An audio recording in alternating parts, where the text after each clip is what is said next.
Hi అండి.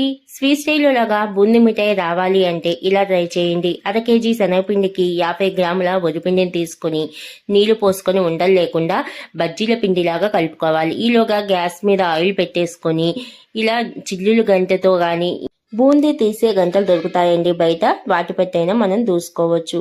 ఇవి కాలడానికి మనకి ఎక్కువ టైం పట్టదండి. గోల్డ్ కలర్ రాగానే తీసేసుకోవాలి. రెడీ అయిపోయాయండి. నేను ఒక ప్లేట్లోకి తీసేసుకుంటున్నాను వాటిని. ఈలోగా బెల్లాన్ని కూడా రెడీ చేసుకుంటున్నాను. నేను చెక్క బెల్లం వాడాను. ఈ బెల్లం వచ్చేసి కేజీంబావు బెల్లం తీసుకున్నానండి, అర కేజీ. బెల్లం మొత్తం పూర్తిగా కరిగాకే పాకాన్ని రానివ్వాలి. ఇలా కరిగిన తర్వాత వడగట్టేసుకొని పాకం వచ్చిందాక కలుపుతూ ఉండాలి. నేను ఈలోగా ఒక ప్లేట్లోకి వాటర్ తీసుకొని పాకం వచ్చిందో రాలేదో చూసుకున్నాను. పాకం వచ్చేసిందండి. గట్టి పాకం రావాలి. ఈ ప్లేట్లోకి తీసుకున్న బూందీలో ఈ పాకాన్ని మొత్తాన్ని వేసి కలుపుకొని ఇలా సరి చేసుకోవాలి. ఇది ఆడటానికి